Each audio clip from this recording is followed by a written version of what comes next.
참 좋네요. 우리 부모님 세대와 자녀들 세대가 함께 이렇게 이 새벽을 깨우면서 함께 축복하고 또 기도하는 이 일들이 너무나 아름답고 귀합니다.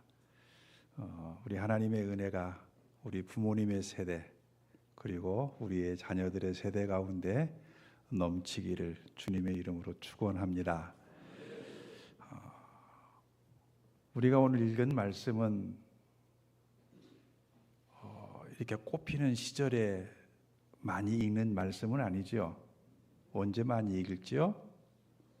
성탄절 때.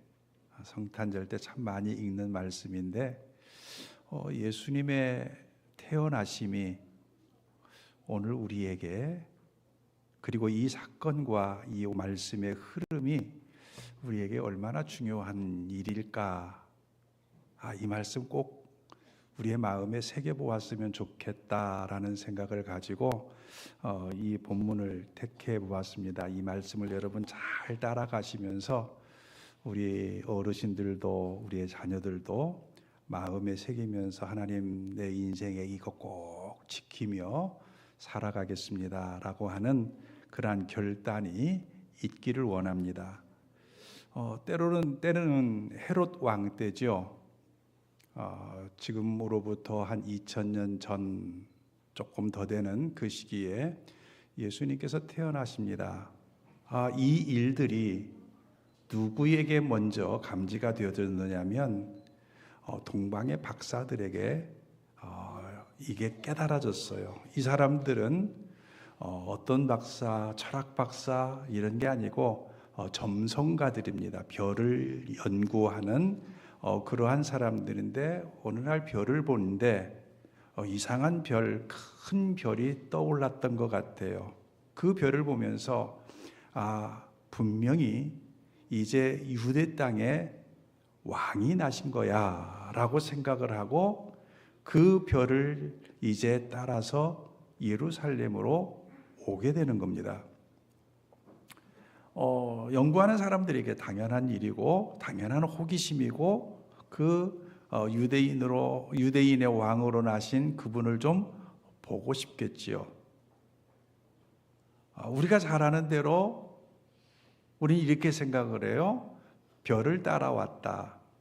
별을 따라왔다. 예, 그렇게도 우리가 말할 수 있고 별을 연구하다가 유대 땅에 왕이 나셨다라고 하는 그 결론을 내리고 찾아왔다. 이렇게도 볼 수 있어요. 그런데 오늘 성경에 보면 이렇게 말하죠. 박사들이 예루살렘에 이르러 말하되 유대인의 왕으로 나신 이가 어디 계시냐라고 묻고 있어요. 별을 연구하고 예루살렘에 와서 왔는데 유대인의 왕이 어디 나신지를 모르겠는 거예요. 여러분, 그 유대인의 왕, 박사들이 말하는 유대인의 왕은 누굴까요? 예수님이에요.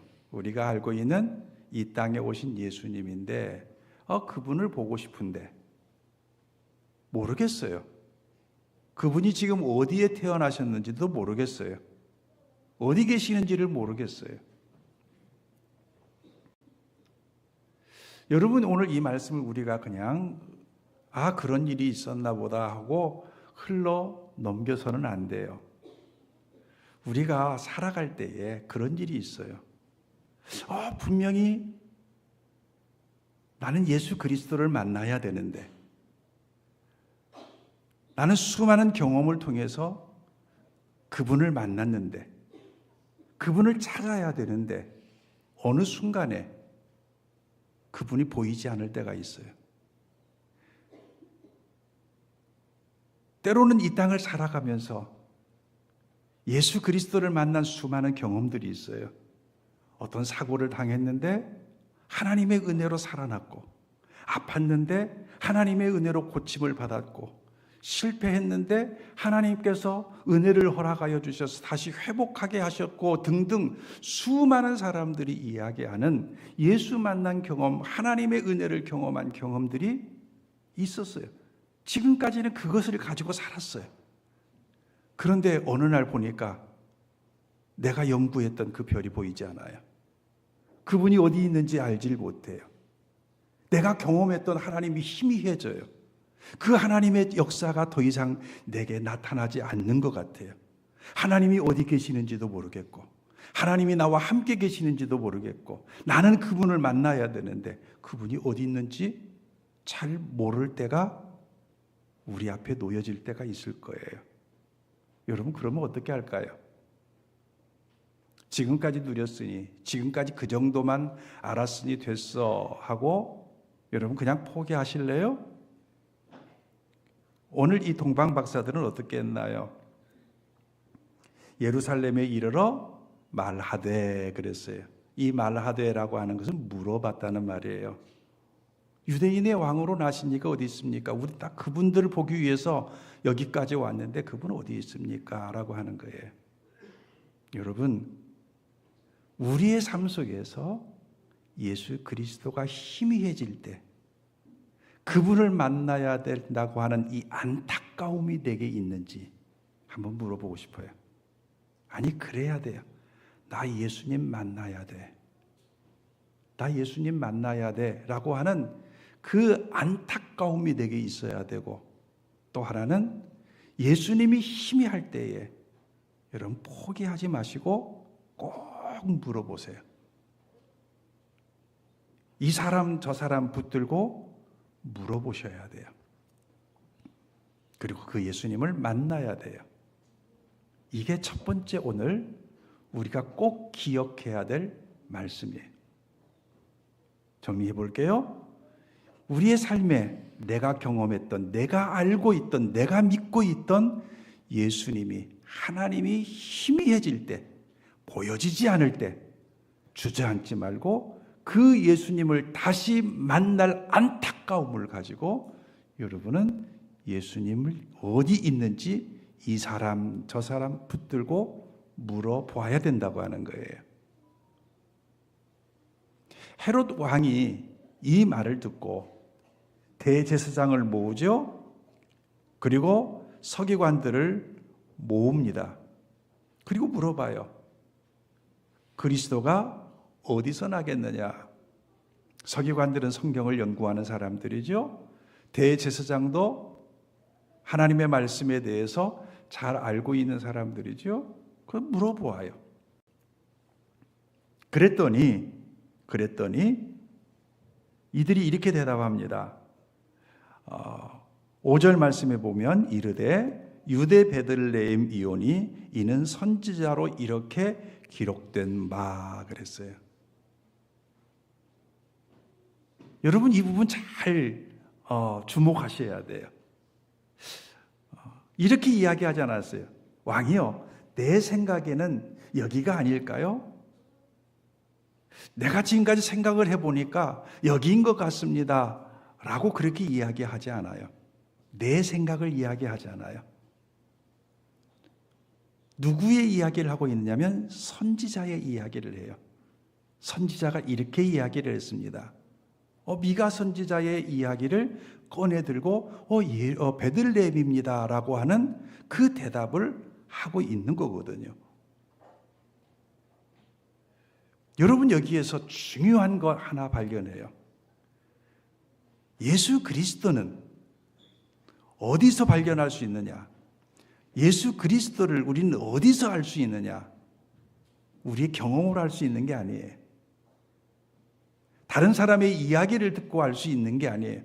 예수 그리스도를 정확히 알기 위해서는 하나님의 말씀으로 들어가야 돼요. 성경으로 들어가야 돼요.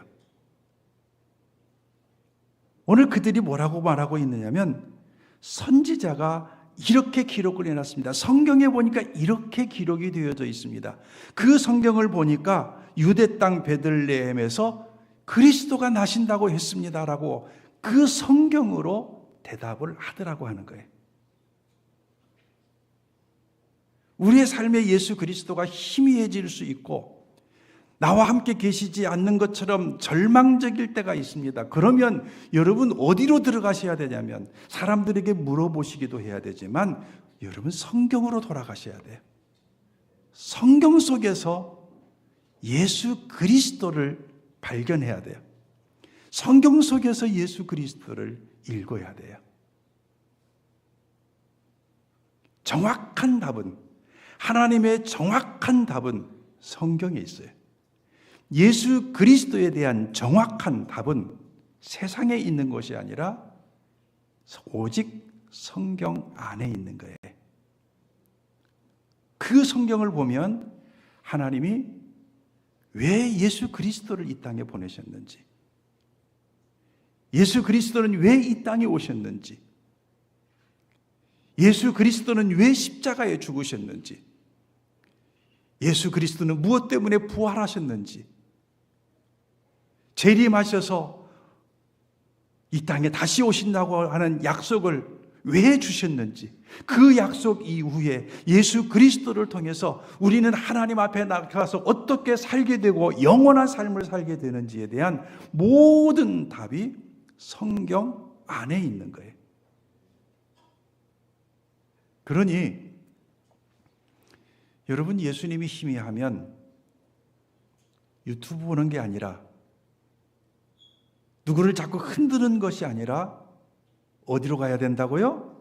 성경 안으로 가야 돼요.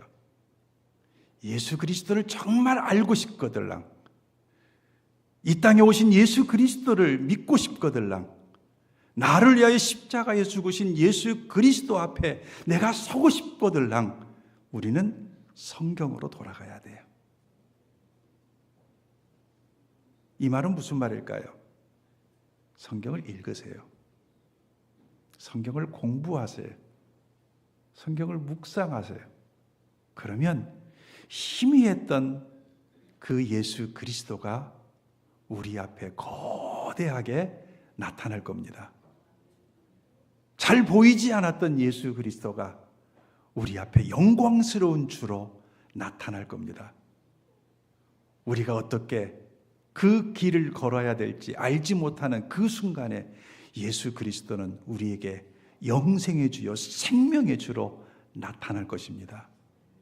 우리가 가야 될 길을 알지 못할 때에 먼저 가서 장막 칠 곳을 알려주셨던 그 하나님의 인도하심과 살아계심과 역사하심과 우리가 주를 주목할 때에 우리의 삶의 주의 역사가 되는 그 순간들을 성경을 통해서 우리에게 보여주실 겁니다. 그러니 우리 어른 세대는 성경을 읽는 모범을 보여주십시오. 우리 자녀들의 세대는 세상이 뭐라고 해도 오직 성경을 통해서 예수 그리스도를 정확하게 알고 믿고 나가는 그러한 세대가 되시기를 주님의 이름으로 축원합니다. 오직 성경 안에만 답이 있습니다. 성경 안에만 구원의 길이 있습니다. 세 번째로요, 선지자가 뭐라고 했나요? 6절에 보면 또 유대 땅 베들레헴아 너는 유대 고을 중에서 가장 작지 아니하도다. 내게서 한 다스리는 자가 나와서 내 백성 이스라엘 목자가 되리라 하였음이니이다. 예수님 예루살렘에서 납니다. 베들레헴에서 태어납니다. 라고 말하는 부분인데, 이 부분도 우리가 좀 주목해야 될 게 있어요. 베들레헴이 가장 작지 않대요. 이 말을 바꿔 말하면 베들레헴은 가장 작은 동네라는 이야기예요. 실제적으로 한 예루살렘에서 한 20리 정도 떨어져 있는 이 지역인데요, 베들레헴은 조그마한 동네예요. 양들을 풀어놓고 목자들이 양을 치기에 좋은 벌판이 있는 그리 발전된 곳이 아니라 그냥 목초지 정도다 생각하시면 여러분 될 거예요. 작은 동네예요. 예수님이 태어났을 때는 훨씬 더 그랬겠죠? 그런데 오늘 성경은 뭐라고 말하고 있어요? 유대 고을 중에 가장 작지 않대요. 바꿔 말하면 이 동네는 크대요. 왜 커요? 작은데 왜 클 수 있어요? 작은데 왜 크다고 말할 수 있어요? 거기서 누가 태어나기 때문에요? 예수 그리스도가 태어나기 때문에. 내 백성 이스라엘의 목자가 태어나기 때문에, 한 다스리는 자가 태어나기 때문에. 여러분, 작은 동네가 클 수 있었던 이유는 문명이 발전되어지고 많은 건물이 세워지고 수많은 학자들이 모여지고 수많은 좋은 시설들이 모여져서 그 도시가 크게 된 게 아니에요. 그렇게 크다 말하는 게 아니에요. 오늘 성경은 한 가지예요. 가장 작은 자가 큰 곳이 될 수 있는 것은 예수 그리스도께서 그곳에서 계시면 되는 거예요. 예수 그리스도가 계시면 작은 자가 큰 자가 되는 겁니다. 예수 그리스도가 계시면 약한 자가 강한 자가 되어지는 겁니다. 예수 그리스도가 계시면 죽을 자가 생명을 얻는 자로 바꾸어질 거는 겁니다. 예수 그리스도예요. 여러분, 우리는 이 말씀을 기억해야 돼요. 내가 어떻게 크게 될 수 있느냐? 아니, 하나님이 나를 어떻게 크게 여길 수 있느냐는 내 안에 예수 그리스도가 계시느냐, 계시지 않느냐를 가지고 판가름하는 거예요. 고린도후서 4장에 보면 질그릇 안에 보배가 있다 그랬어요. 귀하지 않는 그릇이지만은 그 안에 보배가 있다고요. 그러면 그 그릇은 무슨 그릇이 돼요? 보배 그릇이 되거든요. 보배함이 되는 거거든요. 마찬가지예요. 여러분, 우리가 우리 자신을 보면 초라하고 연약하고 나는 왜 이래? 라고 생각하는 이러한 생각들이 많을 거예요.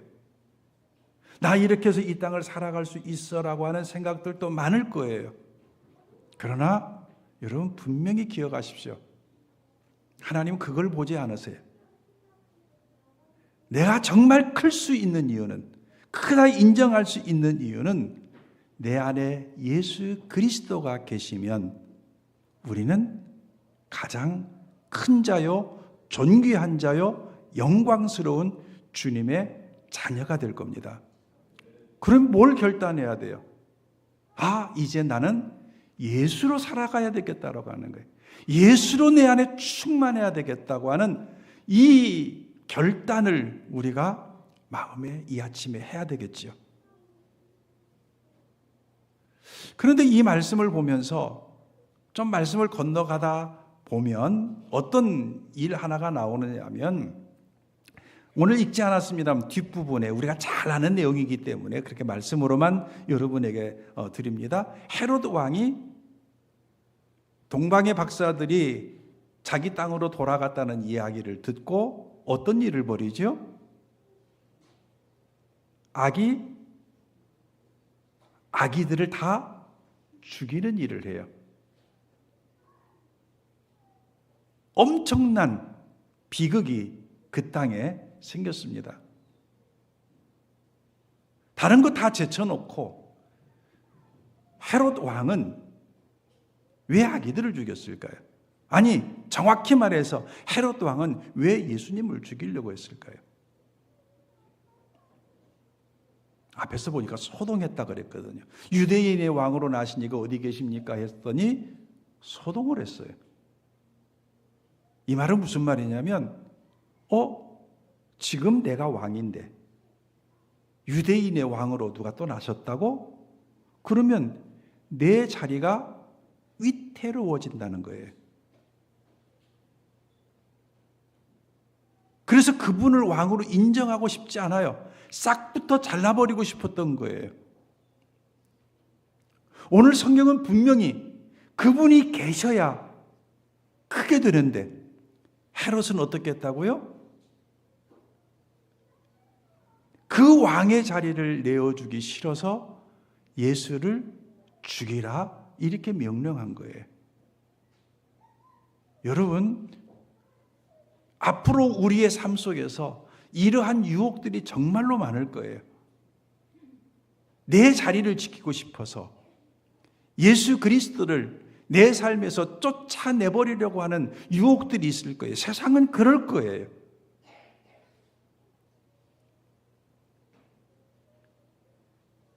예수 그리스도를 죽이고 자기 자신이 끝까지 왕으로 그 자리를 지키고 살려고 하는 그러한 유혹들이 우리 안에 너무나 많을 거예요.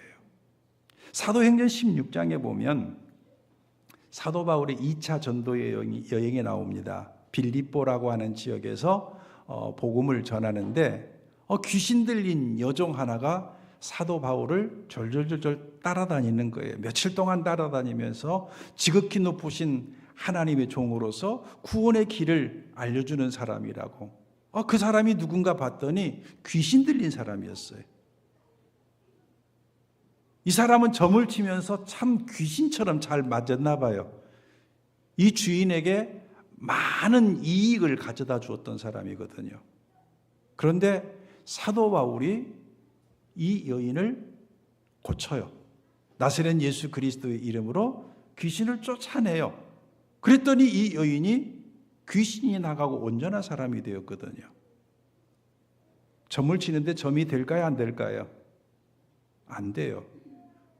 이 여종이 더 이상 이제 주인에게 돈을 벌어다 줄 수가 없는 거예요.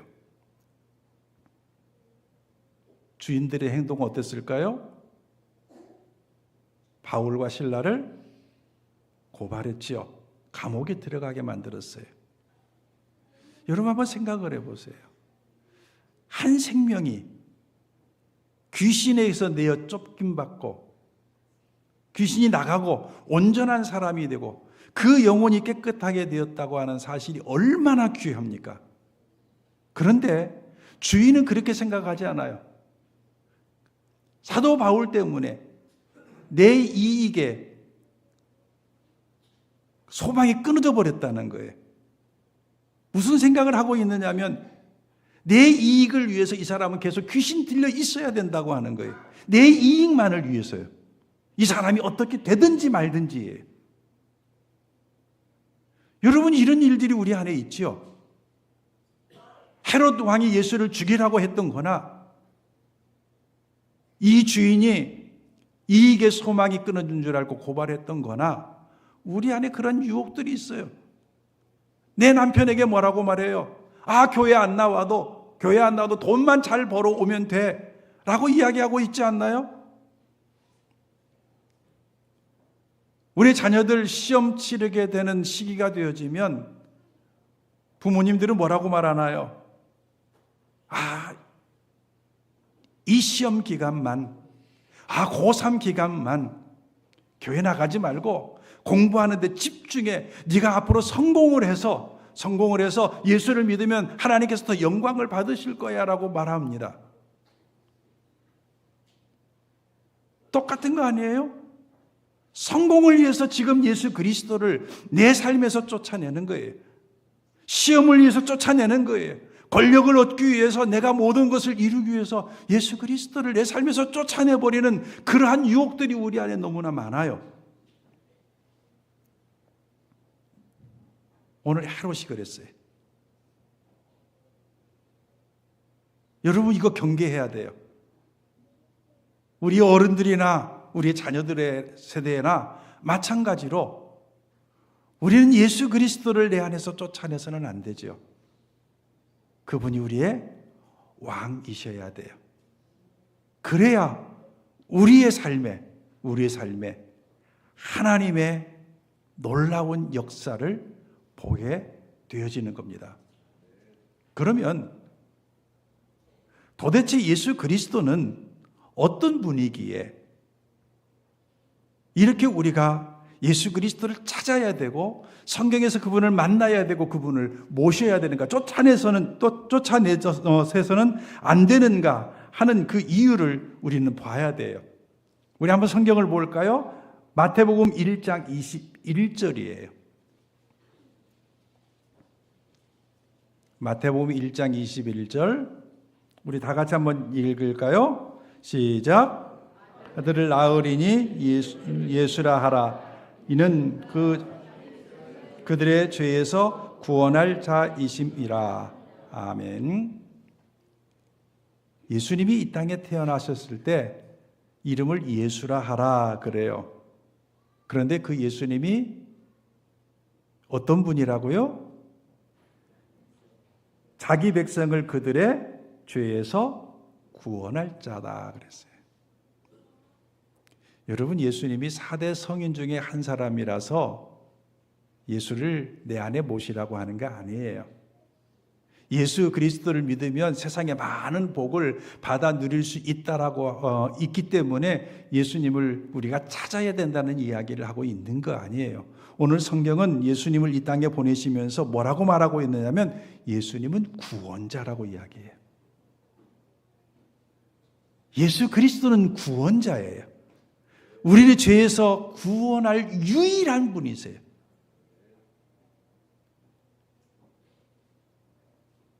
여러분, 우리는 죄에서 구원받아 하나님의 자녀가 되어져야 될 사람들인데 다른 방법이 없잖아요. 그런데 하나님은 예수 그리스도를 이 땅에 보내주셔서 오직 예수 그리스도로 말미암아 우리를 구원하시겠다고 했고 그분이 실제적으로 이 땅에 오시게 된 거란 말이에요. 왜 우리가 예수님을 모셔야 되느냐, 찾아야 되느냐? 예수 밖에는 우리가 구원받을 만한 다른 이름이 없기 때문에, 예수님만이 길이요 진리요 생명이기 때문에, 아버지께로 갈 수 있는 유일한 길이기 때문에 그래요. 한번 물어볼까요? 이 세상에 예수 믿는 사람들이 더 잘 살까요? 예수 믿지 않는 사람들이 더 잘 살까요? 어떤 사람들이 더 많을 것 같아요? 제가 보니까 예수 믿지 않는 사람들이 잘 사는 사람들 훨씬 더 많을 것 같아요. 그래서 사람들은 이야기해요. 뭐 하나님 안 믿어도 이렇게 잘 살 수 있잖아. 어떻게 하나님 한 분만으로 우리가 이 땅을 살 수 있어? 라고 그렇게 이야기를 해요. 그래요. 우리는 그렇게 알죠. 하나님께서 우리를 도우셔서 우리에게 필요한 것들을 더하시고 채워주시고 하신다고 하는 것을 믿어요. 그런데 세상은 그렇게 믿지 않아요. 그래서 하나님 없이도 살 수 있다고, 하나님 없이도 나는 능히 이 땅을 살아갈 수 있다라고 그렇게 생각을 해요.